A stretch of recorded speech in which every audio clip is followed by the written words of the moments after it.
Shalom, perkenalkan nama saya Bastian Eskia Silaban dari kelas dari 12 IPA 1 asal sekolah SMA Negeri 23 Batam.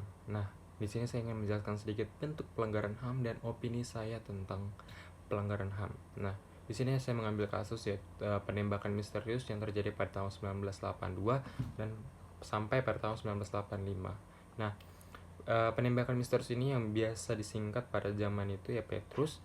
Nah, Petrus ini adalah operasi rahasia yang dilakukan oleh mantan presiden kita Pak Soeharto yang dibuat untuk menjaga ketentraman bangsa Indonesia katanya.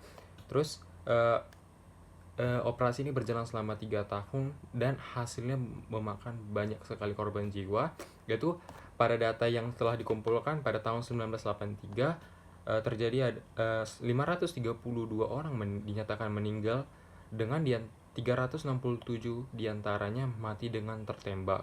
Nah, pada tahun 1984 107 orang meninggal pada tahun itu dan 15 orang diantaranya tewas meninggal ditembak. Nah, pada tahun 1985 74 orang yang dinyatakan meninggal dan 28 orang tewas mati ditembak.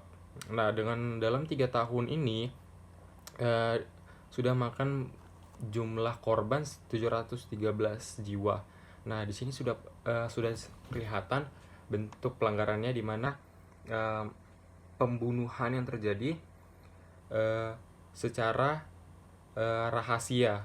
Nah, menurut saya tentang kasus ini sudah termasuk kategori bentuk pelanggaran HAM yang sangat besar di mana memakan banyak sekali korban, bukan hanya 1, 2, atau 3 orang, bahkan ini mencapai 713 orang dalam 3 tahun. Nah, terus saya sempat berpikir kenapa masyarakat tidak gimana? Kenapa masyarakat tidak menuntut Pak Harto? Saya tidak tahu itu kenapa, karena saya belum lahir pada zaman itu. Tapi menurut saya karena dampaknya ini membuat masyarakat jadi resah ya, terlebih di daerah Jakarta dan Jawa Tengah, dan membuat masyarakat itu takut untuk mengeluarkan pendapat mereka tentang kasus ini ya. Saya nggak ngerti kenapa Pak Harto melakukan ini, mungkin karena untuk menjaga keamanan, tetapi menurut saya ini sudah berlebihan dan cukup banyak makan korban, terlebih tidak diketahui apa kesalahan dari 713 orang ini. Nah, opini saya sih seharusnya sebelum tanggal 1998 Pak Harto ini sudah seharusnya diturunkan karena sudah banyak sekali melakukan kesalahan dan bentuk pelanggaran HAM. Namun karena Pak Harto ini memiliki jabatan yang tinggi dan memiliki organisasi-organisasi rahasia yang banyak, sehingga membuat masyarakat Indonesia itu takut untuk mengeluarkan pendapat di sini. Nah, sampai pada akhirnya Pak Harto pun akan turun pada tahun 1998 karena krisis ekonomi, di mana semua masyarakat Indonesia turun ke jalan berdemo agar Pak Harto turun dan Pak Habibie juga turun.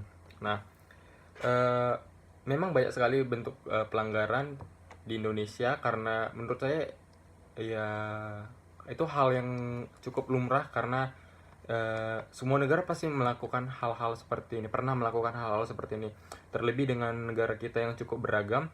Dan ini tidak hanya kasus yang pertama, tidak hanya bentuk pelanggaran HAM pertama, bahkan ada lagi yang bentuk pelanggaran HAM yang tentang di Wamena, terus aktivis HAM yang dibunuh dengan diracuni di pesawat gitu, sampai sekarang bahkan kasusnya belum bisa dipecahkan.